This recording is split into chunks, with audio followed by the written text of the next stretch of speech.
Welcome to the Timescales Interviews. I'm Grego, your host. Today we have a very special guest, author and artist, the extraordinary Laurie Cunningham. Hello, Miss Cunningham. Hi, thanks for having me. Yeah, thanks for being here. So how are you doing today? Oh, pretty good. Classic busyness. That Yeah, is my life. yeah, or I should say tonight. Yeah. This interview is being conducted in California and Canada. And am I correct that you are currently in North America as well? Yeah. I'm in Calgary, Alberta. Just kind of I always think of myself in the foothills of the mountains, but then coming back to the mountains, I'm like, I'm a little bit prairies. But the Yeah. mountains are driving distance. So what was it like there today? Today it was pretty warm here. Feels like It's actually winter's definitely over.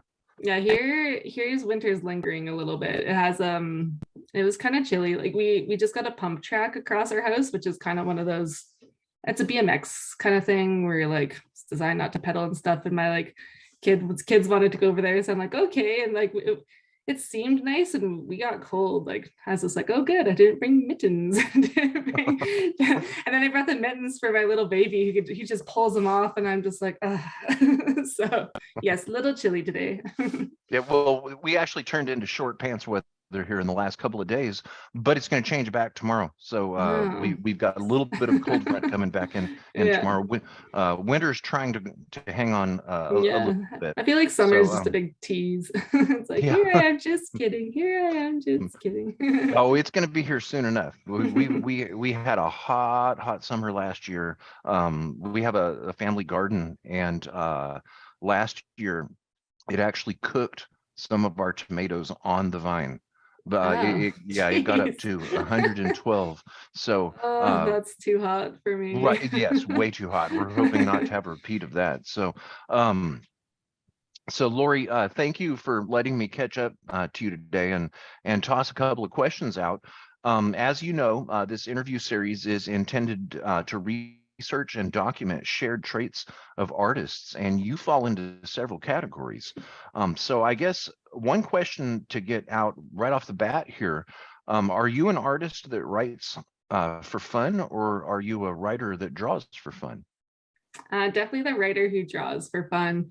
Writing's kind of how I started the whole thing. And then I ended up in comics. And so I think just being surrounded by artists, I have a bit of the itch again. When I was little, I used to cartoon and want to be a cartoonist, but I kind of ended up going bit of a windy route. So now I think I'm kind of back to where I wanna be a cartoonist and do some art again. But yeah, it's mostly just for fun. Writing is kind of my main thing. But they're both fun, and they both kind of I think reward my brain in different ways. Okay. So you mentioned when you were young, did you start drawing and or writing in grade school? I've drawn for quite a while. I think I can like specifically remember my parents buying me little cartoon books with like animals and stuff that I was drawing around when I was 10 or so. Writing was just for school assignments. It was never really a thing that I was doing for fun. And then I did a trip over to Ghana and did a travel blog while I was over there, and then just to kind of connect with family, not anything official or anything. And when I came back, people were like, "Oh, you're a good writer," and I didn't really think of it. But I was in accounting at the time and trying to like find something different. I wasn't loving it, and my partner was kind of like, "Hey, well, maybe you should take like a creative writing course, and like just maybe that'll lead into something. You can do some freelance writing or something one day or something." And I did that, and then it was kind of fun. And again, I was just doing it pretty casually. And then one of the assignments was I took this course called Publishing and Promoting Your Work. And one of the assignments was to join Twitter, because apparently there was like a Hmm. big writing community there, which there is. Hmm. And Yep. so kind of kicking and screaming, I'm like, fine, I'll do it, because I'm a late adopter to pretty much all the social media kind of stuff. And yeah, it turns out once you start telling people you're a writer, you're like, maybe I should write. So that was kind of it. And I think that was maybe 5 years ago, 6 years ago. I don't know, somewhere around there. But yeah, I'm not one of those people who've been a writer all my life. Like, oh, as soon as I could write, wanted to be a writer and stuff. So I kind of late to it. And same thing, I wanted to be a cartoonist, but then it kind of really fell off the radar. And now I'm coming back to it late in life. And I know like writing, I don't feel like it's one of those things where I'm like, oh, I'm kicking myself for not writing for like 20 years. And like, I guess in theory, it would be like maybe I'd have more stuff out and be further along. But like the art thing where I'm like, oh, I'm so rusty. Like I really wish I'd been doing that for a while. Hmm.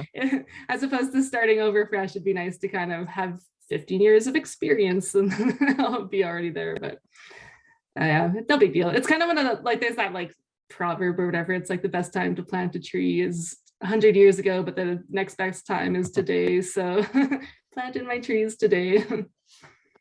Okay. Now that's interesting that you should mention that about Twitter. I was a little bit reserved about starting to use Twitter. I think I signed up for it probably about 10 years ago, and until just a couple of years ago, I think I only sent one tweet. And then I Yeah. forgot about it. And Twitter was one of those things where when it started up, I was pretty sure that it would never get very large and wouldn't last. So I was never really interested in it. But it it it does have a good community of artists, writers. That a lot of people are very approachable, and you can actually learn a lot from other people on there. In fact, that's how I contacted you. Yeah. I had seen you on the on a podcast.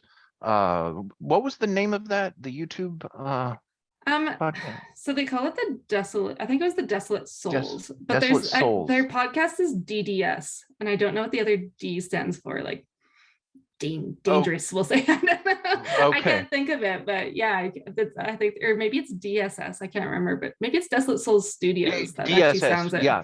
Yes, Yeah, there we Desolate go. Soul There we go. We Studios. got Yeah. there. We got there. Yeah, those are some really fun, interesting people, and I was just surfing around. I'm subscribed to that, so I got the notification that it was going live, and I was around there, and I saw you on there talking, and I'm like, wait a second, okay, an artist and an author. This is somebody that would fit in perfectly on this interview series. So there's you some value in Twitter right there. I was able to Yeah. contact you that way. Yeah, So yeah. Like Twitter is basically why I have the job I have and everything. So yeah, like I don't know uh, any, like I know people kind of dump on it for various reasons, but I can't, just because if I hadn't have joined Twitter, I wouldn't be doing anything I'm doing now. that's very interesting. In fact, the very first person I interviewed, Will Hadcroft, who wrote a Doctor Who audio book for BBC. That's how I contacted him. Was on Twitter. So Yeah. Yeah, yeah, it's interesting. it definitely has a communicational value. So when I ran into you online on YouTube, I had no idea after that night that I was going to end up listening to an audio reading of Babies with Rabies, and written by you. Yeah. Can, and it's called an A to Z guide, which it really is. I don't recall the name of the reader, but could you tell us about that story and that how that ended up becoming a audio reading? Yeah, so Babies with Rabies was just kind of one of those one-off projects that started as a joke. Like it turns out a lot of my things kind of start off as jokes, and then I kind of just take them too far and was like, let's publish this. So yeah, and I just started like writing a few letters here and there. I think it was just a conversation with my parents. We were joking around and we are like, oh, write a book. And then we started like, R is for rabies. And then yeah, basically it just turned into it. Like I started pecking at it away. I think mostly just on my phone, just adding little letters here and there while I thought of it. And then before I knew it, I had a full script, and then wasn't really sure what to do with it. I like went the old fashioned route and tried to submit it to agents and stuff. And then eventually I just, by then I was kind of involved in ASAP. It was ASAP Comics at the time, but that's ASAP Imagination. And I think Mhm.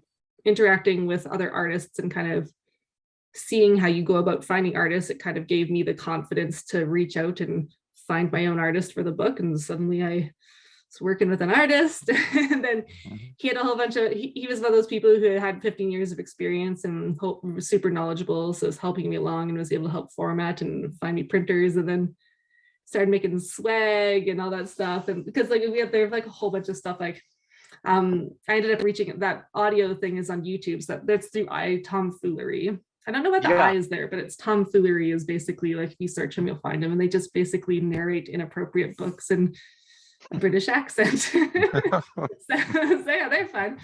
And yeah, but this is the book. Oh, There's there we hold go. it up. So, but then I also had like all this little swag made. So I got like the little like this is like a bookmark. So I got like the little baby like sticking out of there, and then I'm like I kind of describe it to people as like Shaun of the Dead meets Mad Max but baby. So it's got like that Okay. zombie-esque vibe and stuff. So I got like the little like zombie stickers, and then this one has like kind of their weaknesses and strengths and things you need to watch out for and stuff like that. Kind of like you know those like like all the old trading cards where you like could show like a superhero and like here their strengths and weaknesses and all that Yes. stuff. So it was like kind of Mhm. like that. And so yeah, it was just like a fun project. And then I published that last November, and I have a 1-year-old.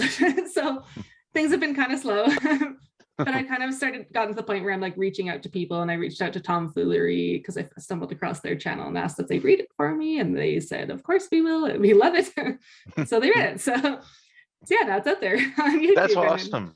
yeah, That is awesome. Can you hold that cover up again? yeah, for sure. Find my camera. And who is the artist? David Molinaro. He's mostly like children's book artist. So he's done a whole bunch of children's books, but this isn't really like it's disguised as a children's book, is almost I'd say. Like it's kind of the idea, like like Go the F to Sleep and K is for Knife Ball and all those kind of like silly parody spoofs and stuff on books. So it's basically kind of that, like it's more of like a new parent gift book is how I describe it. And I actually have like a little box it comes in, and it comes with like a gift pack that's like ready to go for new parents on my website. And it comes with all the little swag, like the bookmarks and stickers and the magnet, but it also comes with teething rings. And then I managed to get these little foam ninjas. I should have brought those too, but these little like foam ninja stars that are for the bath and stuff. So I saw those. Yeah, I saw those on your ordering site. yeah. Wow, that is that is really cool. The Tomfoolery reading is hilarious, and I don't know if it's because of the British accent, but I think that really adds to it. The Yeah. lady that reads that does an outstanding job. Oh yeah, and they like but added music and like because all of their Right. stuff is like kind of like almost read really light and like lighthearted, like it's kind of they're reading like jokey books. And then for mine, they like added this like ominous music and read it all like like these like vape like essentially like the book, like they're like creeping under your bed and hiding in the shadows and all that stuff. So yeah, it was great. It was Yeah, like I couldn't stop laughing. yeah, and before they posted it, they're like, do you want to see a sneak peek? And I'm like, no, like I want to be surprised with the rest of the world. And it was like it blew me away, like it's like more than I could have hoped for. Awesome. So you did just mention ASAP Imagination. What is that? So it's an indie book publisher. I would say we specialize in comics because we have basically everything. So we have a whole bunch of platforms. We have our main platform where we write comics out of Our World, which is basically a whole bunch of comic book titles. It's based in London. It's surrounded this paranormal event, and we have 6 titles. I think it's 6 still. That basically tie in, and there's different stories, and they're all like loosely connected to each other. But the idea is that it can kind of be like the Avengers, like you have all your individual stories. In theory, you can have a whole bunch of crossovers and stuff eventually.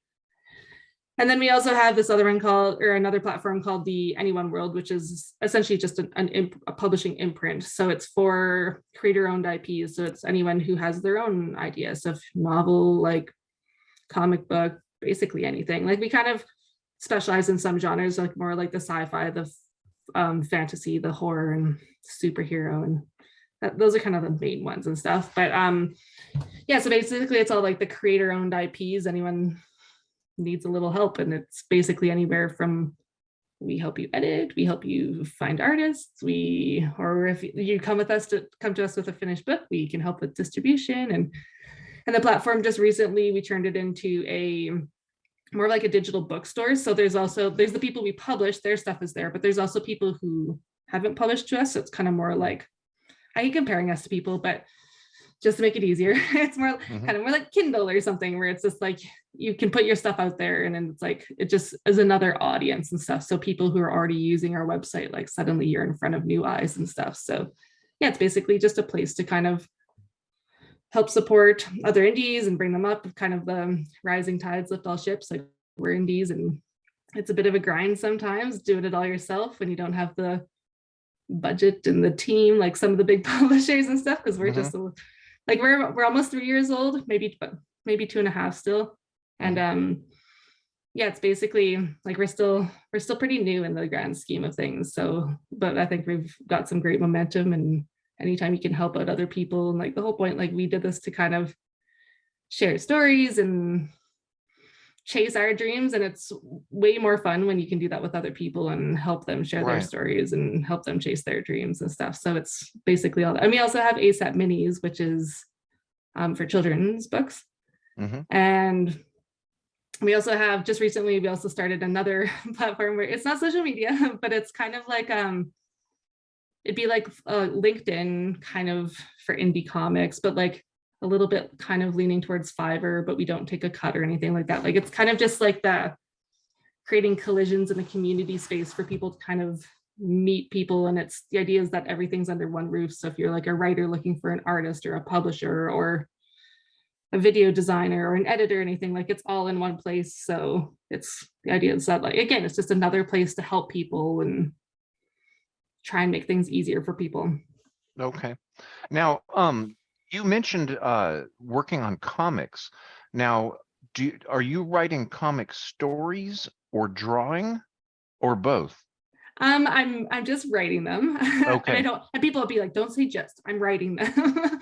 But but I don't want people to be confused, because lots of times when I tell people I do comic books, I think they assume that I'm drawing them as well, Okay. which I'm not. But I'm working with some great artists, and I'm making some efforts to get better at drawing so I can do my own stuff. And maybe I won't be drawing like our comic books, but maybe I'll have like a webtoon or Mhm. something like a little more casual, a little more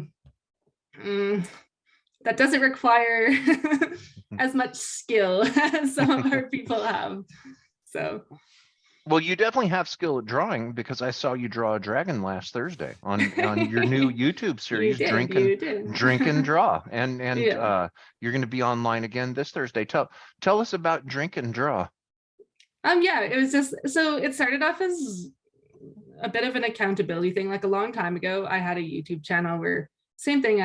The idea was kind of to like share my story, I guess, and kind of been like, because I was just brand new and starting out, and it coming into comics or publishing or anything, there seems like there's a lot of barriers to entry. It kind of feels like it can be intimidating.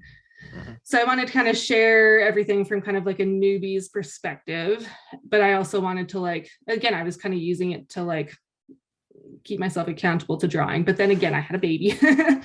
And so I went on hiatus, and I was just like, after about a year off, I'm just like, do I want to go back? Like, it was kind of fun, but I think that I'd been away from it long enough that I was like, let's try something else. And Mhm.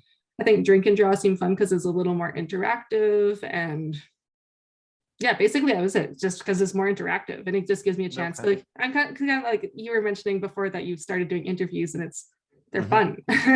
Yeah. I know, like when I first started doing podcasts, I was super nervous. Like it'd be a week before. I'd like my very first one was like a week before. I'm like having like dreams about it and nightmares and like Oh, yeah. everything. Like, I know exactly what you're and then talking and then about. you get off the podcast and you're like, oh, I shouldn't have said that. Completely forgot to say that. Like all those things, you're just Right. like banging your head, right? Yeah. And then, Yeah. but now I've done enough of them that, like, for the most part, I think they're generally okay. I don't get too nervous about them. I'm sure there's still random things, like I know there's been a few little things here and there where I'm like, oh no, I have to do this, like it's my first time talking about this or talking about that or something like that. But I feel like I've gone off a huge tangent. I'm not sure why I'm even talking about this, but essentially like Drink and Draw was this one thing where it's just like suddenly I was like a host. It's making Right. me like all nervous and stuff, but it's just fun. But like, yeah, it's just like addictive, and it was like a fun way to like meet more people and encourage people to draw. And it's not just for drawing, like the idea is that it's also not for drinking necessarily. Like Right. you don't have to come and get and you don't have to come and get wasted or anything like that. But yeah, it's just, you can come and just draw, or like I've always said, people can just, like, you don't have to do anything, you just hang out and chat. Like it's just meant to be very casual and Right. all that stuff. Like I know the Nem or slash David Howard slash GW Howard, like a whole bunch of names. He's the guy who's kind of like helping me on the side in the background. And like, he's like, do you want me to like introduce you? And I'm like, oh no, that feels too formal. Right. Like just put me on screen and I'll just go, hi. Like kind of that thing. Like it just gives me like show up. Cause I know drink and draw, it's not like a new concept. Like I know where I live, there's a whole bunch of bars actually host them, and or pubs or whatever, and people just go and draw and drink. So it's not like it's an entirely new concept, but I got little kids and going to a bar and stuff, and feels like a lot of work to leave the house sometimes. And also a lot of the people I know, I've created a whole bunch of relationships online, so it gives me a chance to just kind of hang out with friends as well if they can make it. Like time zones don't always line up for these things, but fingers crossed that I see the odd person, odd friendly face and stuff, or I meet someone new. Like that's kind of the whole point. So Really cool. Okay. I know that content creation can be a little bit addicting, and I know that when I interview someone, it for some reason puts me on cloud nine for the rest of the day. It's so much fun. And I will take a pause from interviewing people, and but then when the day comes and you get to talk to them and you learn something, it's really a pump up. So you get that kind of enjoyment out of doing drink and draw? I think so. Like again, like it was supposed to be like an accountability thing. For it's like Laurie, like learn how to, if you want to learn how to draw, you got to like sit down and learn how to draw. So like that was like at least an hour a week I sit down and draw. And then it's just like in the, like I don't know, because like I'm not necessarily, the way it's currently designed, like I've only done one show. Like I've thought about maybe Right. like bringing people on live, and they're kind of more like the Zoom, like there's a whole bunch of people on and stuff, but one step at a time, see how things go.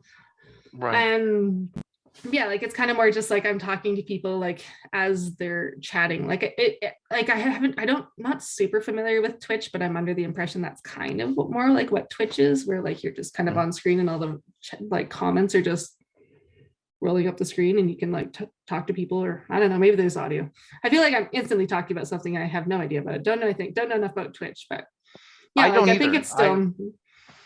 Yeah, I think I've used Twitch once or twice, and it was so confusing. I just I think I kind of gave up. Yeah. But in the same way that Twitter hasn't died yet, I guess Twitch isn't dying, so it might be a good idea for me to go back and try to learn it again.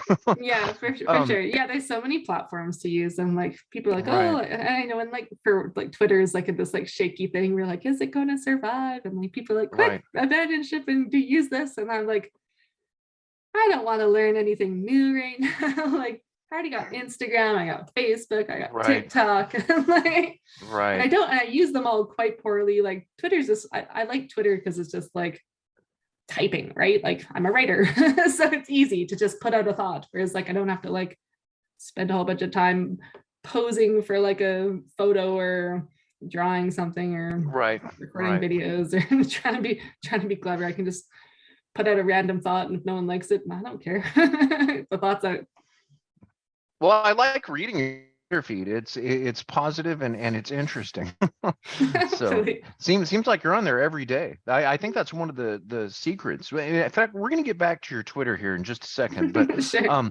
let's shift gears here for a minute. I've got a question. Are you a Doctor Who fan by any chance? So I want to be. Okay. I feel like I reference it. So my like business partner, like the other half of it, right? I don't know. I'm not officially at the half of Base App Imagination. He's like 90%, and I feel like I'm 10%, but he's like the founder of Base App Imagination. And he's like a super big Doctor Who fan. And because of that, like I'm more aware of it than I was before. And I started watching a season. Like I did all the research on like where to start, since there's, I don't know, what was there, like from the very beginning. Isn't there like 20 seasons or something like that now? Oh I feel like yeah, there's lots. yeah, it's massive. 1963 to present. Yeah, Oh, yeah. and then it skipped about 15 years, but yeah, Yeah, so people there's told me to start on, is it Eccleston? Is that his name? That yeah, the Christopher ninth Eccleston. doctor? Yeah, the ninth Yes, doctor. So I started with him and I've seen that you got it. season. Nice doctor. And then I've gone a little bit into David Tennant, but then it just kind of died off because I feel like I need someone who's like, I need someone to like watch it with and just be, because like it's a little like cheesy at moments and stuff. Like it's obviously like I feel like I was a big Buffy the Vampire fan, and I feel like I watched it as an adult, and like some like the first like few seasons, you're like, oh, this is a struggle. like I still like the stories and like the concept of it, but some of like the old like CGI and like special effects, it's like this is a bit of a slog to get through. But yeah, no. So like I'm like a wannabe fan. I'm like so I know like some things about it, like I know Eccleston and I know Tennant, and that's about it. I know of some episodes people are like, you need to watch this. Yeah, I have some trouble with the 70s and 80s ones because I can't understand British accents very well, and that it's gotten better. I think I can understand British accents more because of Doctor Who, but some of the older ones I have to use subtitles. Yeah, And I they're in watch all my English. stuff with subtitles now, and like it's not necessarily because it's typically more because like someone mentioned that movies are very much designed for theaters and they don't typically re-edit them for TV. So you get that weird, like the music is like full volume and then the talking is really quiet. So I'm just like, rather than just be like volume up, volume down, like through the whole movie, you're just like one consistent volume, subtitles. Okay.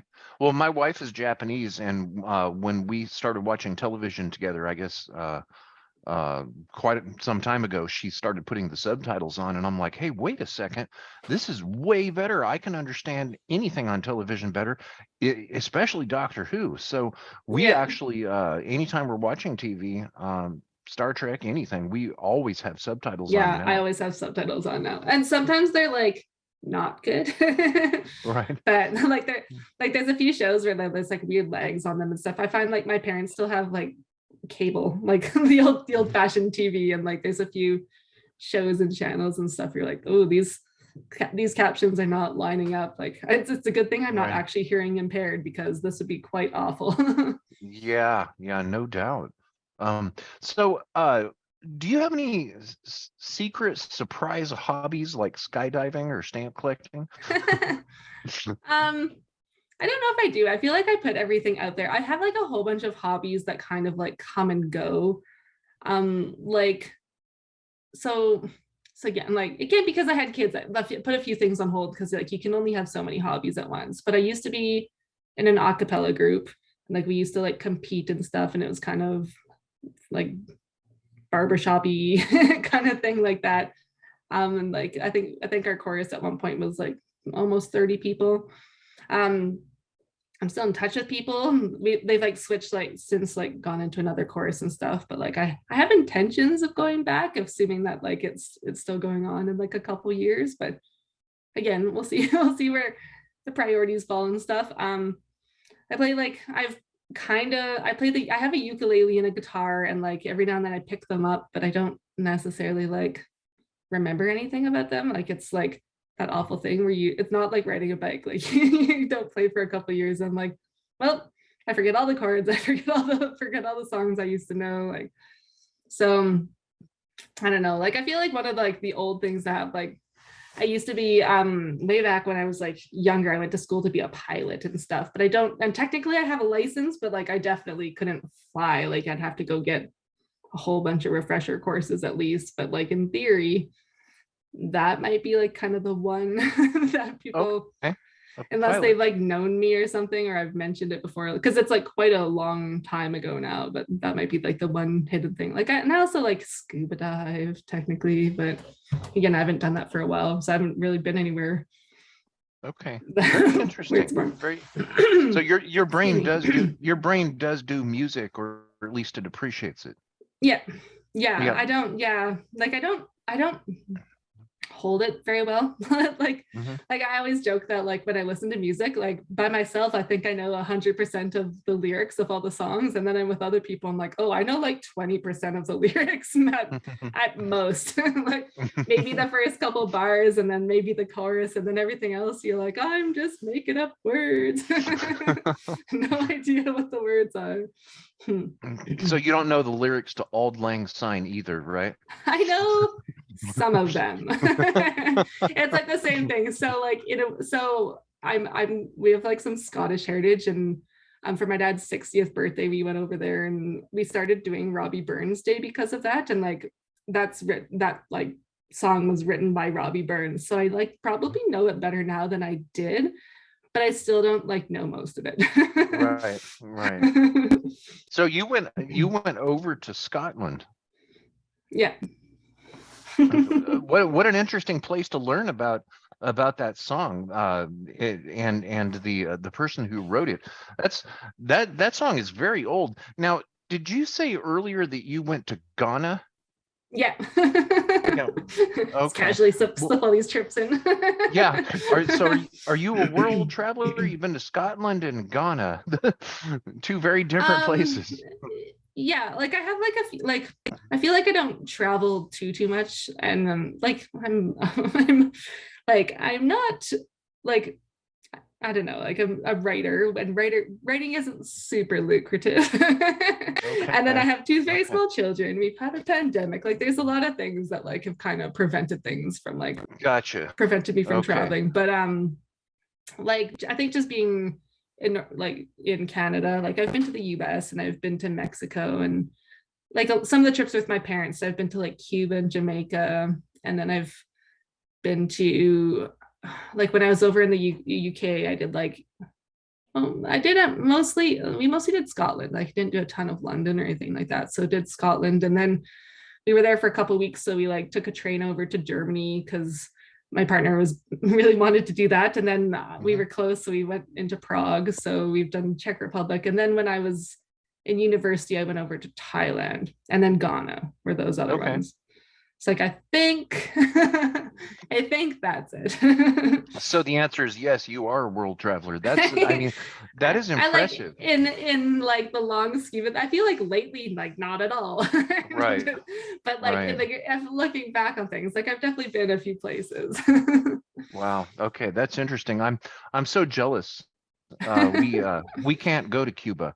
It used to be that you could go to Mexico and then go to Cuba, and they wouldn't stamp your passport, and then you would have to go back to Mexico and then back to the US. But unfortunately, that doesn't work anymore, because now when we're coming through customs, they always ask, when we just got Yeah. back from Japan and came through customs, I told them, hey, we're back. We were in Japan, and as you probably already know, and they'd go, okay, so when you were in Japan, did you visit any other countries?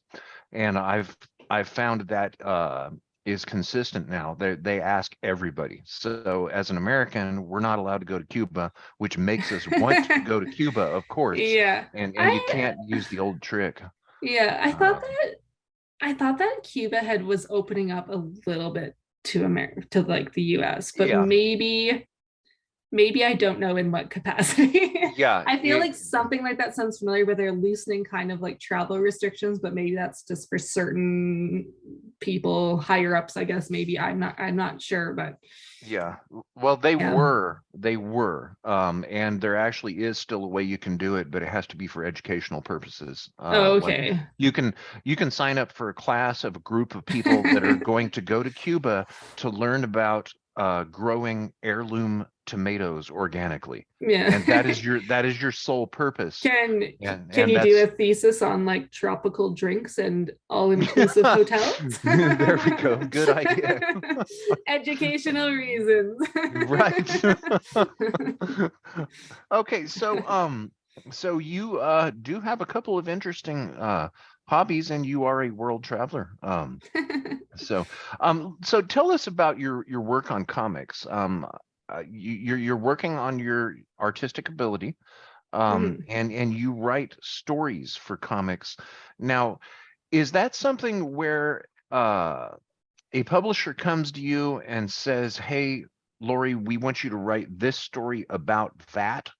Or is a comic story something that comes into your head and then you put it on paper, so to speak?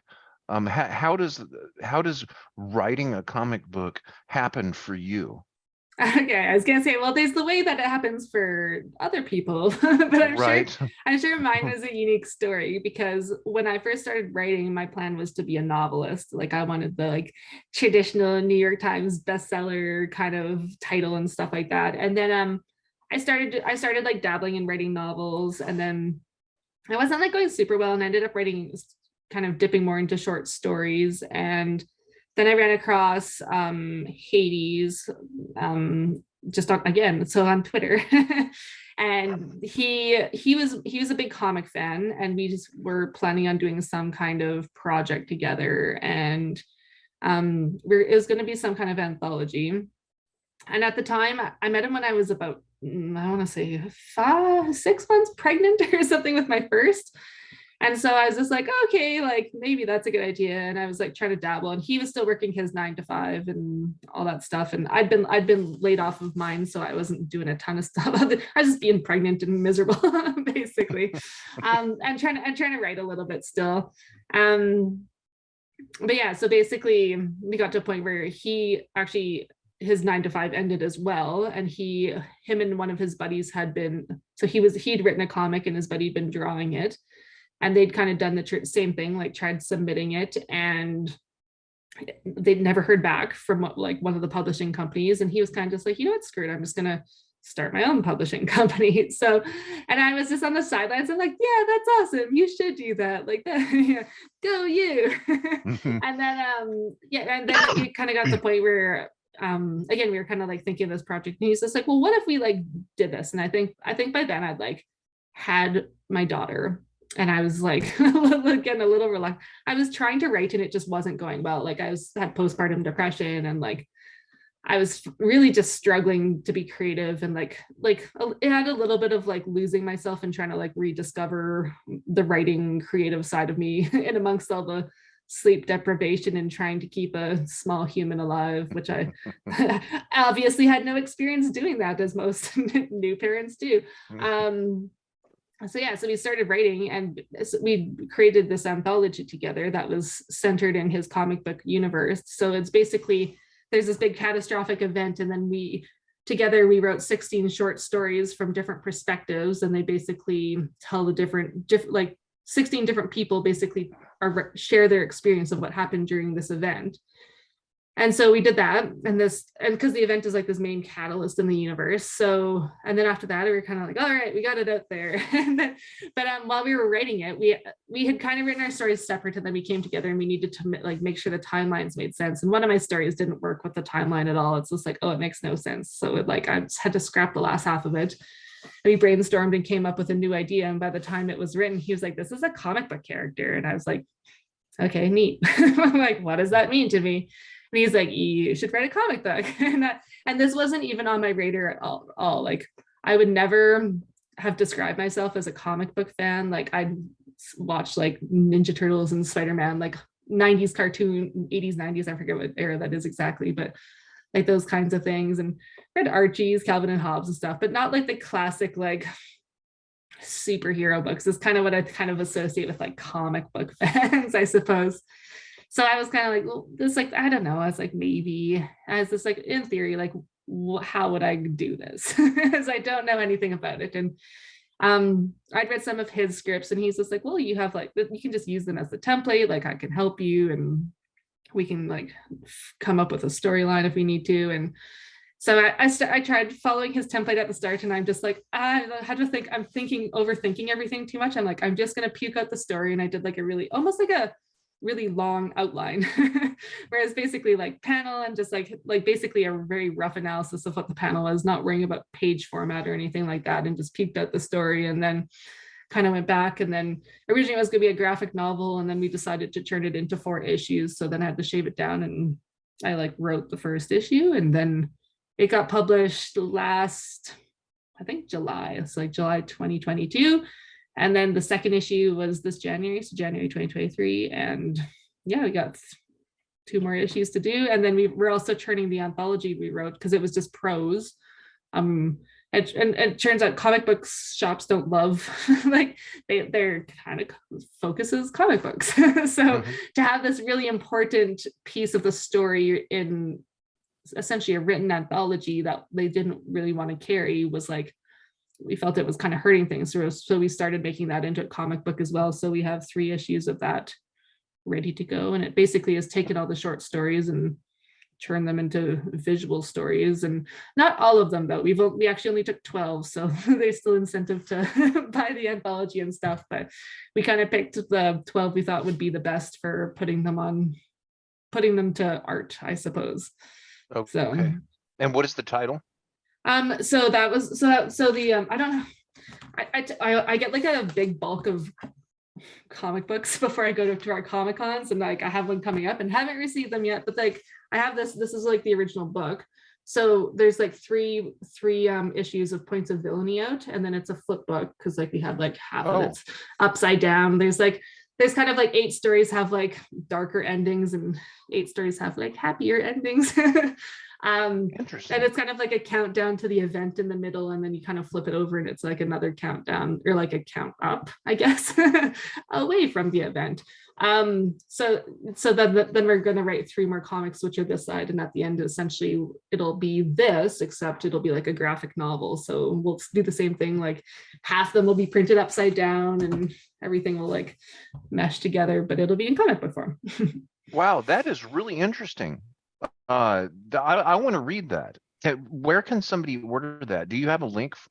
I guess on your site, right? Yeah, so it'll be so my personal website is lacunningham.com, and it has, so not everything's for sale there. My personal one's like Babies for Rabies is for sale there, but asapimagination.com is where all the comic book stuff is. So but my website has links there, and on Babies with Rabies is actually on the digital bookstore at and anyoneworld.com as well through ASAP. So everything's linked. Everywhere leads to everywhere.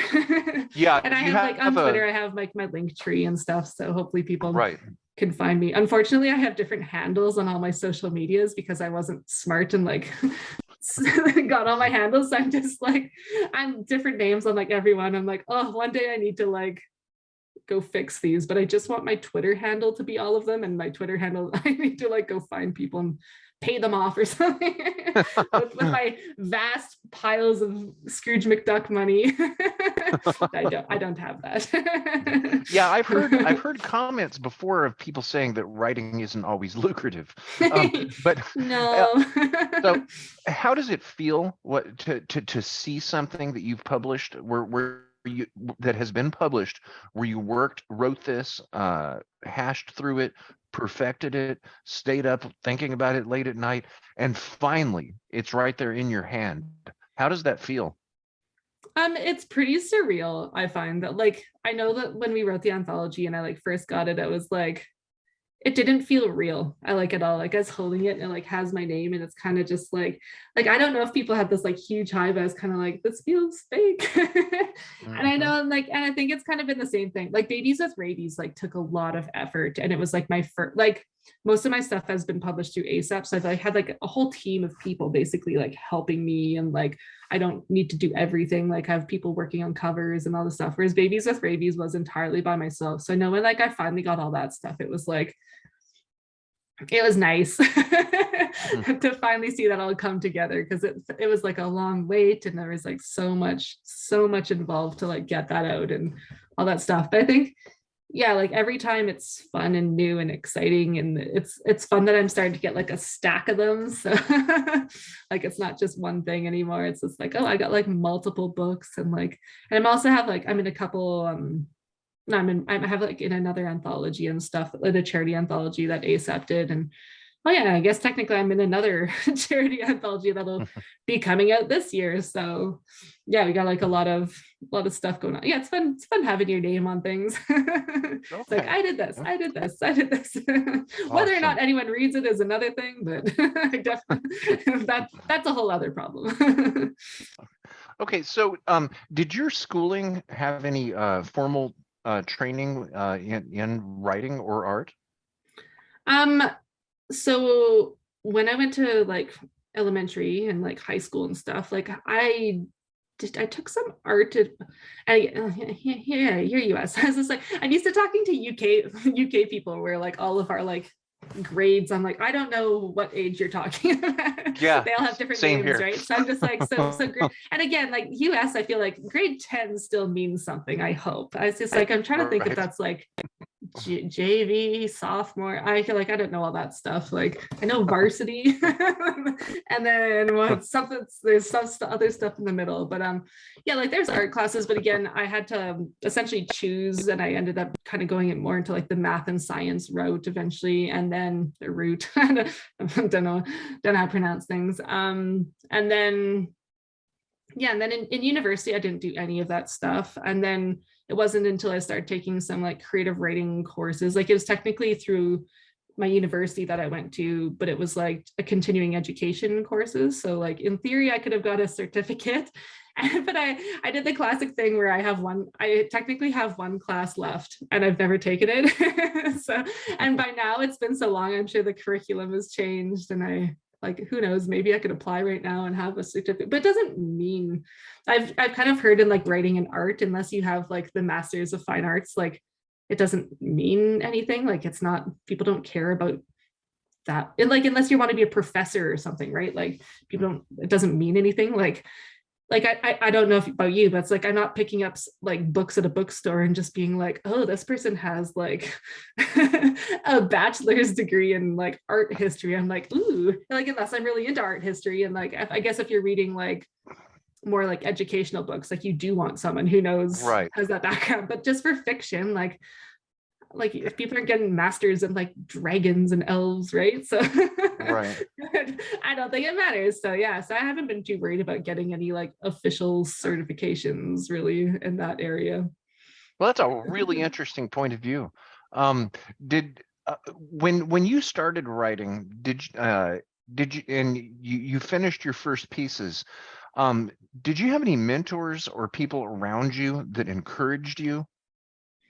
I have been actually pretty lucky. I think that like there's not necessarily people who've like, this is how you write or something like that, or this is how you draw, but there's just been people who like make space for me to do things. So like my partner, my parents have been like invaluable in like just looking after my kids and like giving me time like to do something like this. Like the kids are asleep, but in theory, like I still got the little like 14-month-old like that could wake up, or the Hmm. other one wakes up with nightmares and stuff. So like he's up there like looking after them and giving me time to do something like this. And like yes, I feel like every book is like to my partner, my parents, but like also like Hades, like he like I mentioned with like on Twitter, it's just like if I hadn't have read across him on Twitter, like I wouldn't be writing comics. Like most of the books I've written are like because I met him.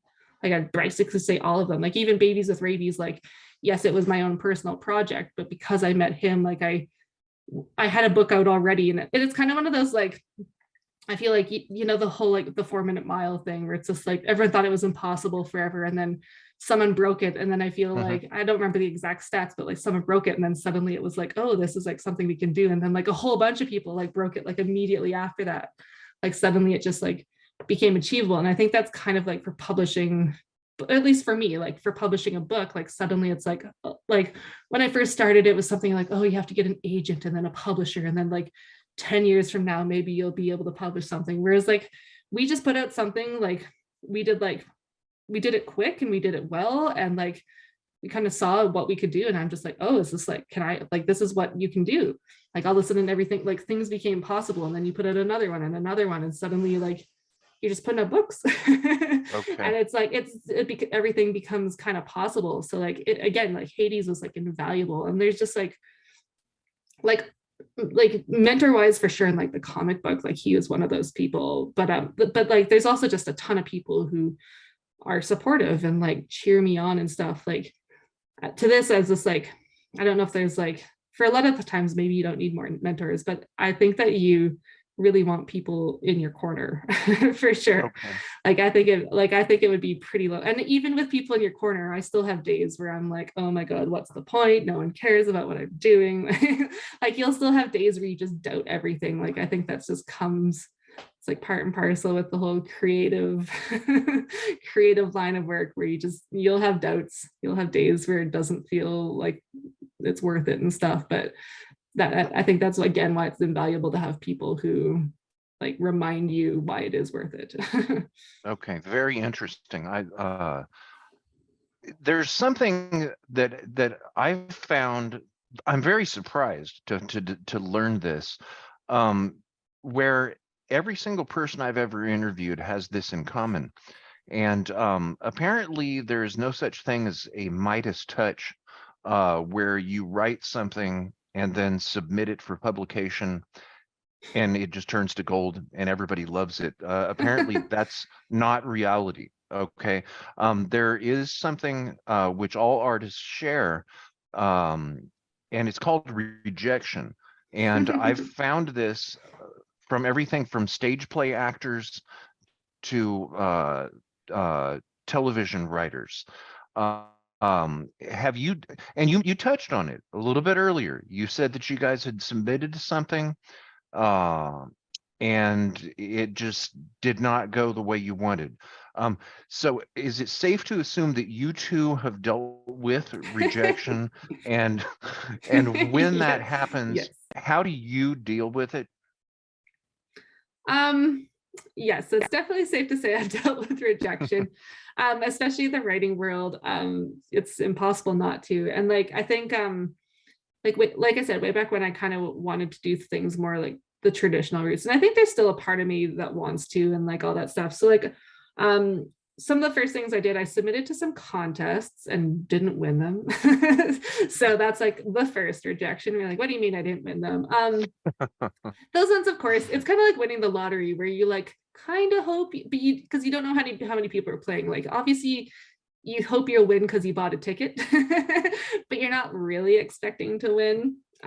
So those ones were like, I don't know, like they were kind of the first attempt. And then I was trying to think about, I think maybe my next official thing was Babies with Rabies, where I was actually like went through the whole like what all writers do, where you like compile a list of agents and submit your queries, and you're like, this is why I think you should represent my book, and just absolute crickets.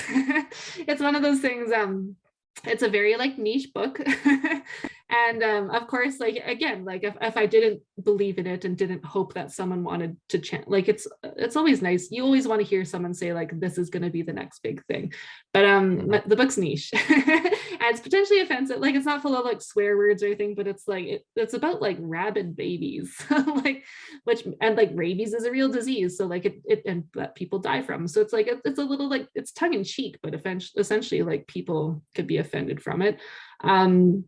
And there's actually not a lot of agents who are looking for like, we're looking for like a parenting gift book that has like dystopian zombie-esque humor. Like it's very specific. And there's actually not even a lot of agents who are really just looking for like humor and stuff. Like there's lots of people who are looking for children's books, and lots of people who are looking for parenting books, and lots of people who are looking for like written sci-fi adult, like this kind of fall into that. But it's like its own thing. So I think kind of getting, again, like I got a whole bunch of form rejections, a whole bunch of silence as well. Like unfortunately in writing, the whole no news is bad news.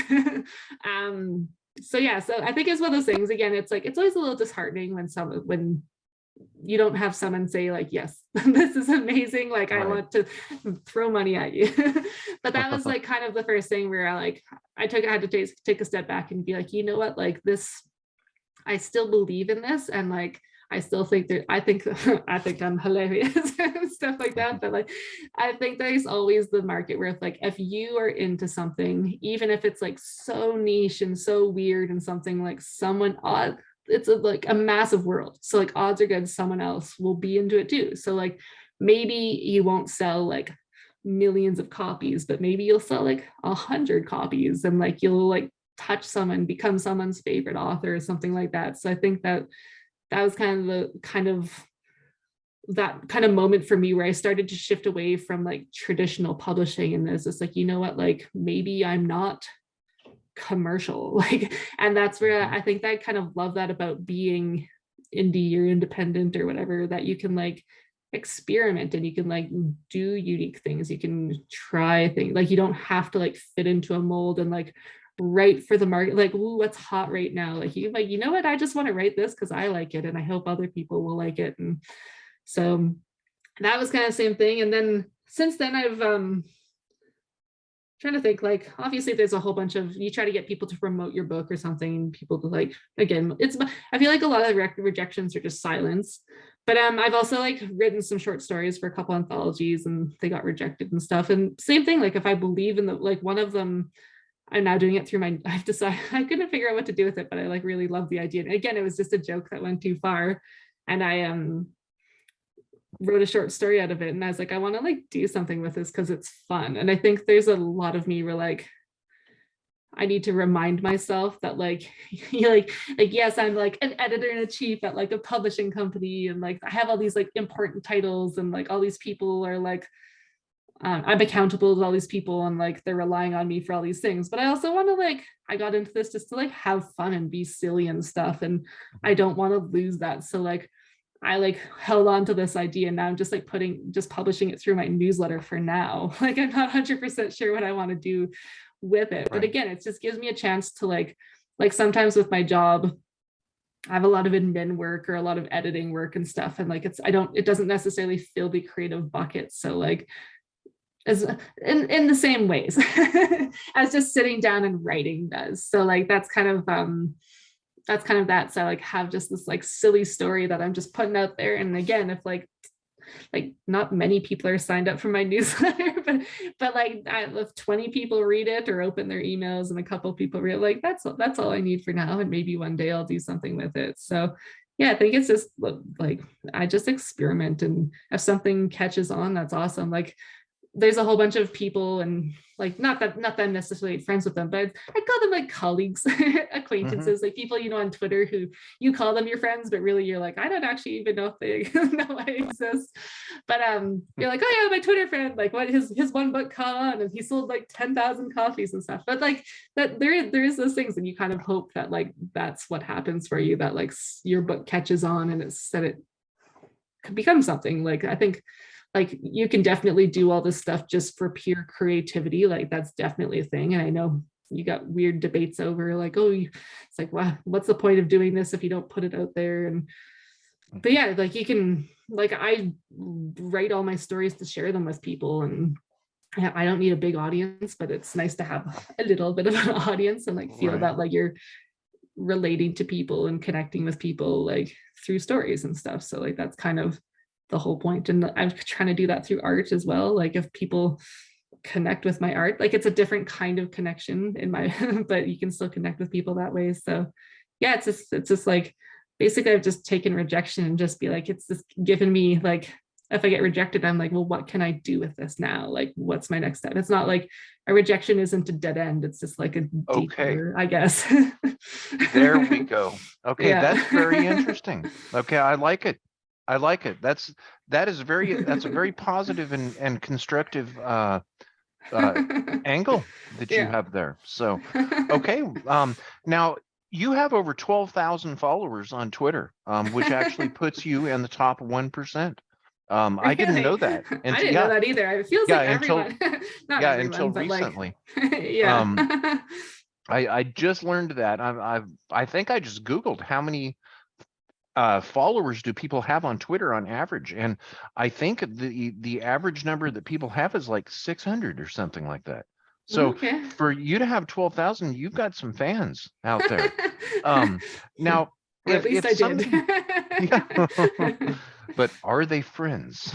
Yeah, I've questioned the same thing. Yeah, There's a couple of my friends that are trolls. on Twitter. Yeah. Friends and trolls on Twitter. Yeah, I got lots of trolls and bots following me.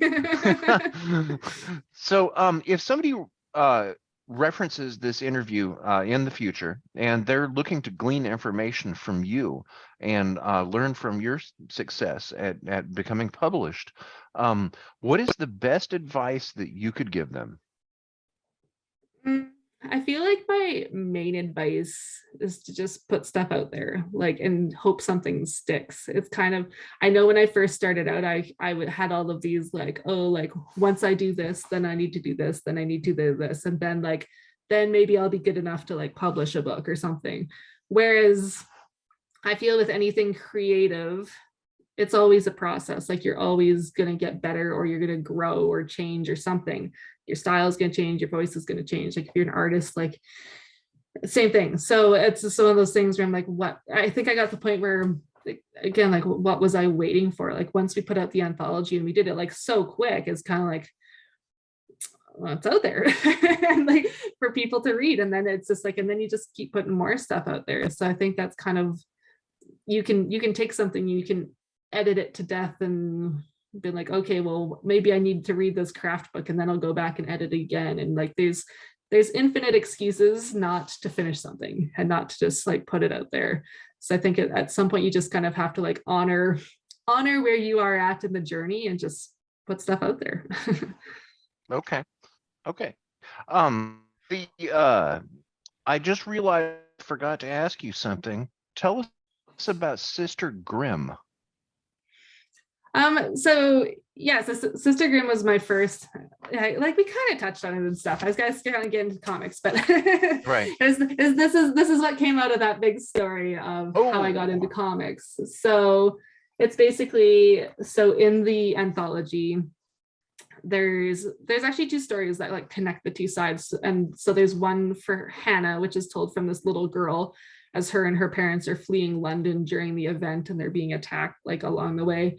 And then basically she gets to her sisters. So I'm gonna spoil a whole bunch of stuff here because like we're on to new stuff that was published years ago. Like if you're not caught up, here's some of it. There's more stuff. I won't spoil everything. But basically, then the second story is the mom going back to the city because she's a doctor and she's like, maybe I can help people. And as she's going back to the city, she's basically having this experience and she's having this like physical encounter with death. And she has this like, because of that, she's like changed from it. And basically that's what happens from the event. Like the event, like people go missing, people die, people like get changed. so that happens during the story. And then the comic book starts 3 months after that. She wakes up in a morgue and she doesn't really have any memories. She has like kind of flashes of like things and she doesn't know if her family's alive, and then she has these powers. And again, like I feel like for the longest time I wasn't telling people like what her powers were, but she's called Sister Grimm.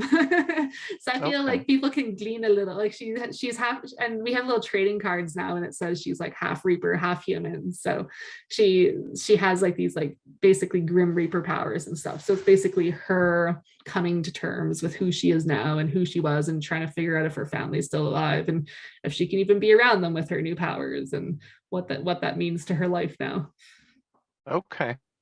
Very interesting. I think I'm scared.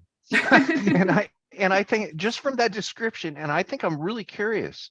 I want to read that. Now,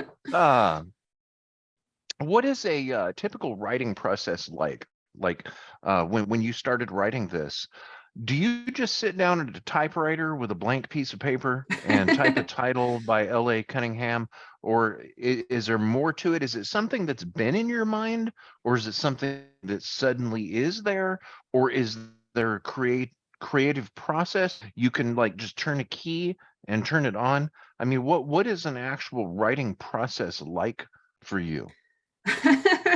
I actually am not sure. Okay. I know like it's usually, like I said, a lot of my stuff I feel like, yeah, I'm just joking and then all of a sudden like you have something in there, you're like, you know what, that's like a thing. Where it's like I feel like same thing with like even in the anthology, it didn't start as a joke, but we were kind of just like talking. And then I was like at the start of I was on the phone with Hades, and at the start of the conversation when he was pitching this to me, I'm like, no, I don't want to. So then by the end of the conversation I was like, I have my first idea. So it's Mhm. like just like, I don't know, it's just like random things will just trigger ideas. And then from there, I think I don't start writing right away, but I don't like, I'm not a big outliner or anything like that, where I'm just like, like I'm actually worried because like for the story I'm writing in my newsletter, I don't have like, oh, then this happens, then this happens, then this happens. So people are just gonna be like, I'm gonna probably write myself into like some plot holes and just be like, oh, how do I get out of this? But yeah, it's basically that, like my process is like I feel like lots of times I have like a beginning, like an A and a Z. And then it's just like, and then I just sit down and I'm just like, all right, let's see how I get to like get from point A to point B or point Z or whatever. And then like hope it works.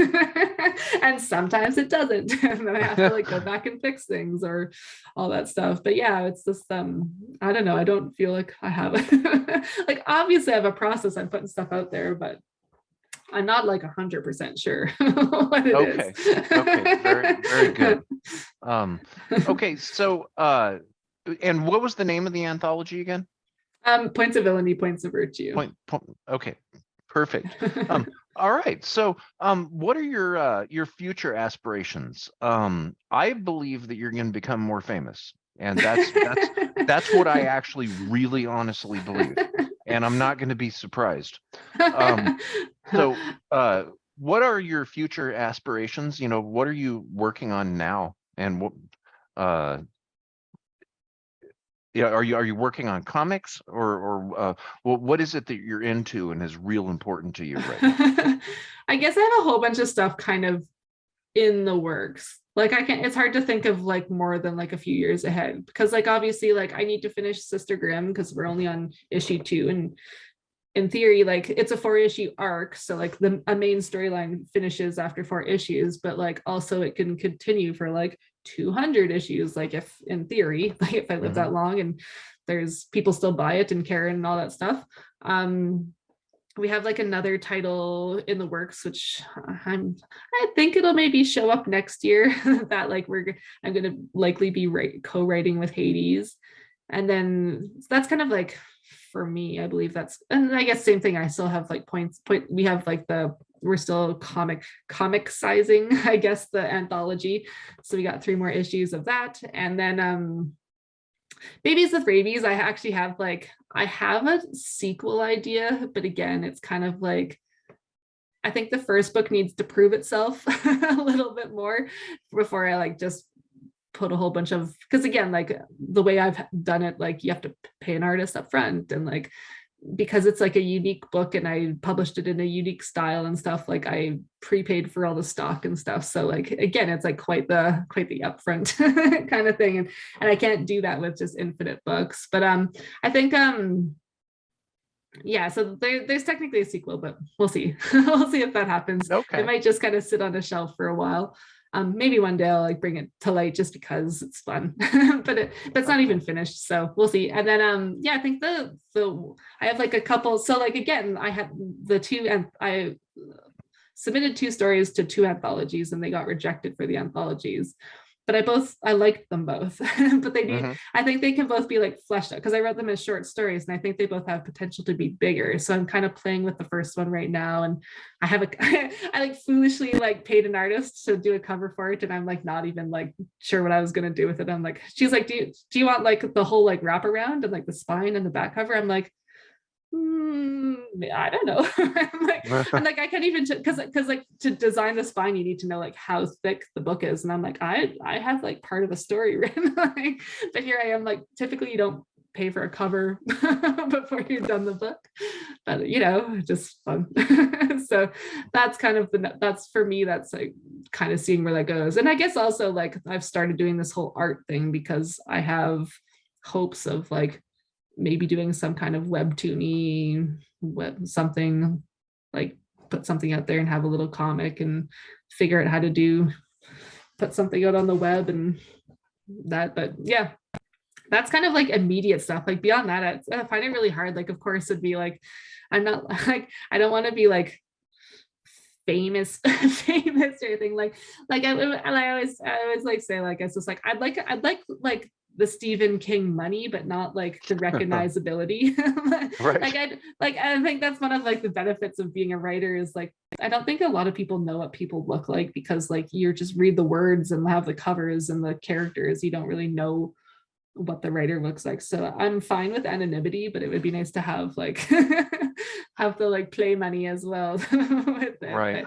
But yeah, Right. so of course it'd be nice to like have like sell millions of copies, or like maybe one day like our comics get picked up and made into a show or a movie or something. But like if they just make it big as comics, like that'd be awesome too, like to just grow and be able to live off of this stuff rather than go back to my account. I couldn't even go back and be an accountant. I didn't even know how to do it anymore. but Right. but yeah, to have to go back and like try and do the real job, as people say, would be quite disappointing. So yeah, I think like Gotcha. the main goal is just to kind of like make something of this and keep putting stuff out there and hope something sticks.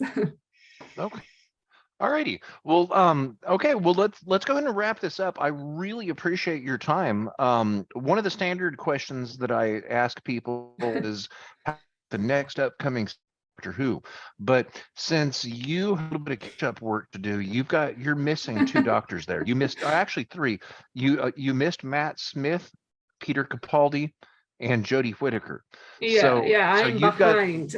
yeah, you have those three right there. But aside from Doctor Who, is there something that you are enjoying binge watching right now?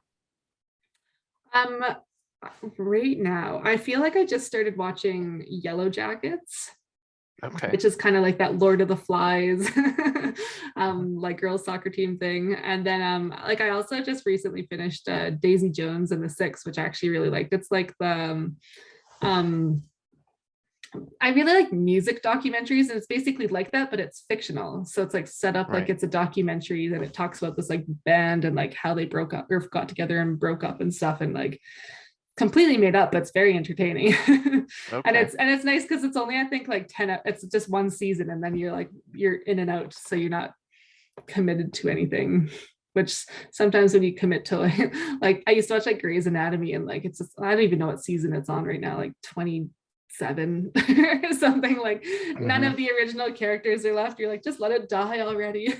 Or you get Right. into something and you like love the first season and then they canceled or something, right? So Yeah. made some it's nice to just have one season and it's like you're in and out. Right. So do you get a chance to do any reading? And if so, what type of reading do you do? um a little bit. so Hmm. so as like the editor in chief, I actually like read a lot for my job, so I'm Okay. reading a lot of stuff that gets submitted to me. So I don't do a ton of like reading for fun anymore in a weird way. Like I try recently, like, but like I've like just recently I finally read a horror book of an indie author that I was like been wanting to read for a while.